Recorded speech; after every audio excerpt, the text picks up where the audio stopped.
started taking ketamine when I was about 18. That progressed quite quickly into everyday using, and I went into rehab when I was 21, I think I were. I think I met 2 people in the space of the 3 month I was in there that had took ketamine. I weren't having the conversations that I've had this time round, where you get the identification and people give you bits of information and you share stories, I think that's really important in a journey. At first it was just a party drug, just going out, festivals, but then it became daily use. But then all the physical problems started to come along and I needed help, so that's when I went into rehab. Tried it 13 years ago, used every day for roughly 7 years. It was alright for years. It's the last 2 years I've had a rapid decline health-wise and life, in general. Been using ketamine for about 10 years. I started off as a party drug and it just got worse from there, really. Health issues were just drastic, and in the end I had to seek help.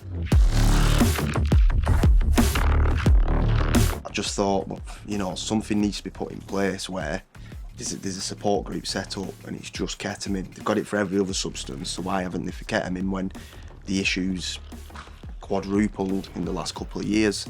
Yeah, we started having conversations with Acorn and they was on a similar sort of page, so that's all where it came from, really, was from the struggling in 2021, and then also this time around not having a group to go to and be understood.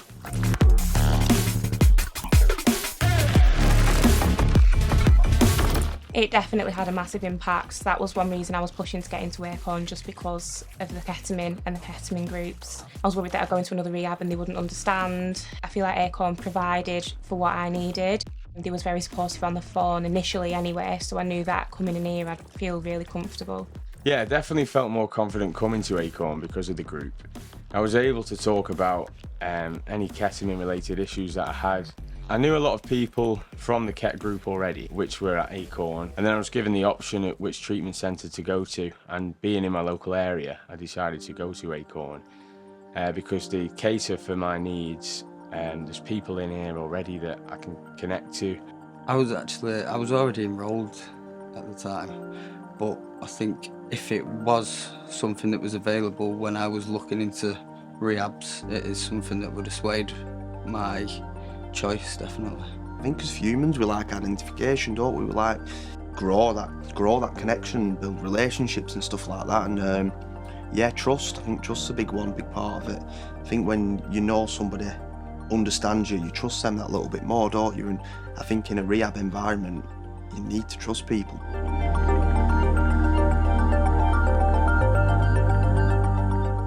I didn't feel like I was judged or anything by the other addicts. So compared to CA groups and AA groups, I felt like I fitted in a lot better. I could then open up more and talk about the issues that were playing on my mind. So don't get me wrong, so the fellowship groups were good, they helped, but when I started into fellowship about 5 years ago, dipping in and out, there wasn't really anybody in the meetings that were there for KET. So I found a lot of the time people in the fellowship would be asking me about it, so there wasn't really much identification, whereas now with the ketamine specific group, it's a place where, everybody is sort of in the same boat. I feel more comfortable sharing my physical symptoms from using ketamine because they can be quite degrading. So to open up in a big fellowship meeting, it's not the same as to open up to a load of people that more than likely have got the same issues or had the same issues as you. There's so many physical problems that come alongside it, all the bladder problems, all the pain that you're in.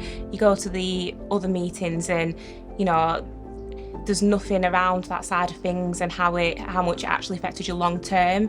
Whereas ketamine, you're all very much in the same boat, talking about the same problems. If you'd have gone back a year and a half or whatever and someone would have said they've got a ketamine, I'd have been straight onto it over any other service. Some weeks it's 30 people in room, a similar age, who've got a similar story you identify with, who numbers you can swap, go for a brew, and do all that sort of stuff, and you're literally on the same wavelength, aren't you? And we were also able to relate a lot more to each other, specifically in terms of health issues and the amounts we were using and trying to hide it from friends and family members. We could just relate to pretty much everything that everyone else was saying. It was somewhere that I could go and speak openly about the problems I was going through, without feeling judged, without feeling that anyone was, looking at me in any sort of kind of way. I felt very welcome because, like I said, everyone is in the same boat in them groups. So, with us being able to put ketamine groups into rehabs and stuff, I reckon they're probably learning how to deal with ketamine through that. It's an epidemic at the minute. It's everywhere. It's become popular. It's not got a stigma behind it like it used to, which I think is another reason why young people are now becoming more susceptible to ketamine addiction, is because it is just everywhere.